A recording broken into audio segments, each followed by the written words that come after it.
choses matérielles. On va vous tourner le dos. Même la famille, on ne vous aide plus. Ah mon frère. Vérité, homme de Dieu. Amen. Voilà. Voilà un peu. Personne ne vous apporte plus l'aide. Même quand tu es en entreprise, tu vas te rendre compte que quand un non-croyant est coincé quelque part par rapport au travail, il demande l'aide. Vraiment, collègue, montre-moi un peu ici, là, bon, je n'ai pas bien compris ce que... On montre tous les collègues non-croyants là. Ils s'entraident entre eux. Quand c'est toi, on dit que voilà donc le Jésus revient. Le voici ici. Jésus va t'expliquer ça. On va partir. Vous voyez, à l'entreprise, on vous tourne le dos, tout le monde vous tourne le dos, personne ne vous aide. Elle dit que Jésus t'explique.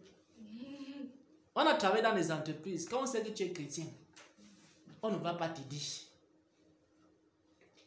On va te donner le travail le plus difficile même d'abord. Et on va te regarder comme ça, comment tu souffres, tu te bats pour essayer de t'en sortir seul.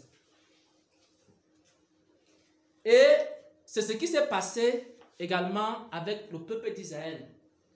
Quand le peuple d'Israël a commencé à chercher Dieu, à vouloir obéir à sa volonté, Pharaon s'est levé, il a fait quoi? Il a augmenté la charge de travail. On a commencé à faire les brimades, à faire des choses pour que le peuple se décourage et qu'ils abandonnent le Seigneur. Si tu avais 6 heures de travail par jour, on va multiplier même par 2, 12 heures. Ou alors, on va ajouter 4 heures, tu vas te retrouver avec 10 heures de travail. Et on va te donner les tâches les plus difficiles à l'entreprise. Je vous dis ça parce que moi, j'ai beaucoup travaillé pendant des années. Donc, je connais ça. Parfois, on vous donne les tâches les plus compliquées. Si quelque chose n'est pas difficile, on ne t'envoie pas. Dès qu'on sait qu'ici, là, c'est compliqué. Le poste là, c'est le poste le plus difficile. C'est là-bas qu'on va te nommer. Pour que tu ailles échouer là-bas et à la fin, on se moque de toi et on se moque de ton Dieu.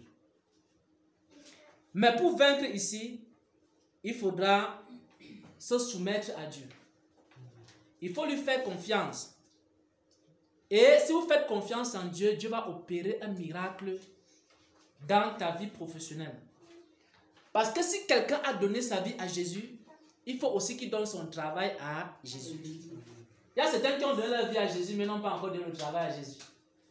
Et si tu ne donnes pas ton métier, ton travail à Jésus, je te dis la vérité, à un moment donné, Jésus ne sera pas là et tu vas beaucoup souffrir. Et tu vas commencer à commettre des péchés. Donc, il faut cesser de chercher à faire des efforts. Parce qu'on va te tendre des pièges, beaucoup de pièges. Alors, remets tout entre les mains du Seigneur. Et Dieu va opérer des miracles. C'est ce qui s'est passé dans la vie de Daniel et ses compagnons. Pourquoi? Parce qu'on va tout faire pour que vous n'ayez pas les biens matériels. On va tout faire pour que, si tu es chrétien, que tu n'aies même pas une maison où vivre. On va tout faire pour que si tu es chrétien, tu n'aies même pas un travail. Je vous dis la vérité. Vous pensez que la marque de la bête, c'est quoi? C'est le combat-ci.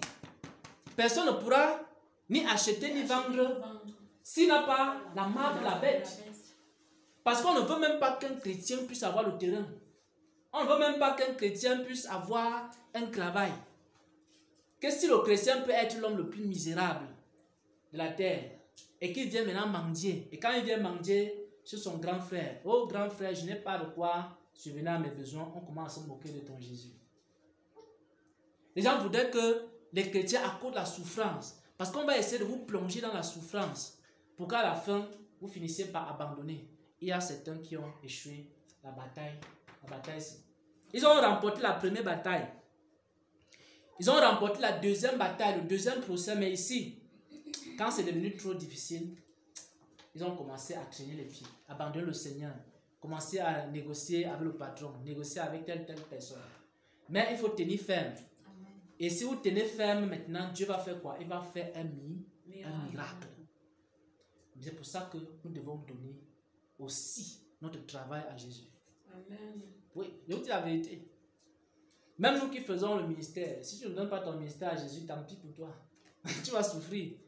Parce que quand tu donnes ton ministère à Jésus, le Seigneur va prendre contrôle de ton ministère Et personne ne va te faire le chantage. Mais si tu dis que non, tu ne donnes pas ton ministère à Jésus, donner son ministère à Jésus, donner son travail à Jésus, c'est lui remettre ce travail entre ses mains pour que lui, il soit capable de gérer. Et voici la preuve que quelqu'un a donné son travail à Jésus et que Jésus a accepté. Je vais vous donner la preuve. La preuve est la suivante. Quand vous travaillez quelque part, même si vous êtes indépendant, tu as ton champ. Le jour que Dieu commence à te parler des choses que tu dois s'aimer dans ton champ, de la manière dont tu dois s'aimer, il commence à te conduire dans ton champ là. Tu sais que effectivement tu as donné ton champ à Jésus. Comment j'ai su que j'avais donné le travail à Jésus? C'est quand le Seigneur commençait à me parler dans mon lieu de service. Il me dit que non. Parle comme ça à tes collaborateurs.